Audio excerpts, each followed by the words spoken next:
สำหรับคลิปนี้เนาะสิมาเปิด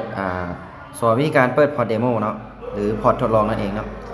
อันดับแรกเนาะให้เราต้องมี MP5 ก่อนเนาะโหลด MP5 มาติ๊ก MP5 เข้าไปเนาะอันที่จริงเนาะหน้านี้นี่เราสมัครไว้เรียบร้อยเนาะโหลดเปิดบัญชีเดโมไว้เรียบร้อยแล้วเนาะสมมติว่าอันดับแรกเนาะให้มาเบิ่ง3ขีดนี่เนาะปกติเราจะต้องเข้า3ขีดนี้ก่อนเนาะ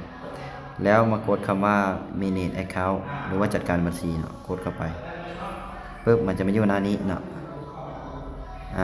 ปกติจะบ่แม่นหน้านี้เนาะแต่คันยังบ่ทันเคยสมัครจะบ่มีพวกนี้เนาะพวกนี้นี่คือเราเปิดไว้เรียบร้อยแล้วอันนี้พอร์ตเดโมไปเลย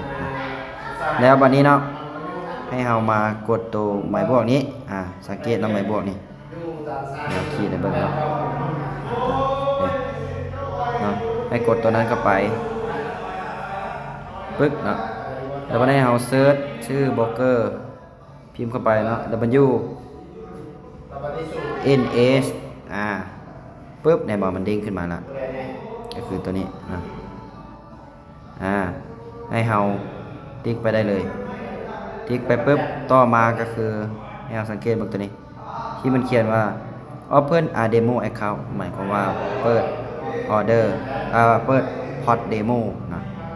พอทดลองนั่นเองเนาะคลิกเข้าไปเลยปึ๊บวันนี้เราก็แค่กรอกข้อมูลเนาะที่บ่จำเป็นต้องเป็นมูลความจริงก็ได้เนาะชื่อนามสกุลเบอร์โทรตามนี้เนาะ85620แล้วก็ตามด้วยเบอร์โทรจิกๆไป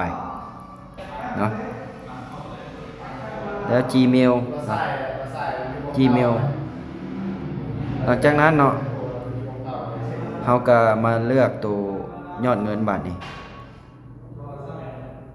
ยอดเงินมันจะมี3,000อะไรอย่างก็ว่ากันไปเลือกแล้วแต่เราเนาะเราสิเลือกได้เลือก 3,000แล้วก็มากดคำว่า accept นะติ๊กตัวนี้ก่อนปึ๊บแล้วขั้นตอนสุดท้ายก็กด register เลยปึ้งเนาะวันนี้หลังจากนี้สมัครแล้วปึ๊บเนาะมันจะบอกรายละเอียดว่ามันมีทั้งเลข ID และรหัสผ่านเราจะเก็บไว้หรือบ่เก็บไว้ก็บ่เป็นหยังนะมันเป็นพอร์ตเดโมซื่อๆเราก็กด done กดครับปึ๊บถือว่าเป็นอันสำเร็จเสร็จสิ้นเนาะสำหรับการเปิดพอร์ตเดโมเนาะนี่ถือว่าเรียบร้อยเนาะมีเงิน 3,000 และเป็นพอร์ตเดโมเนาะ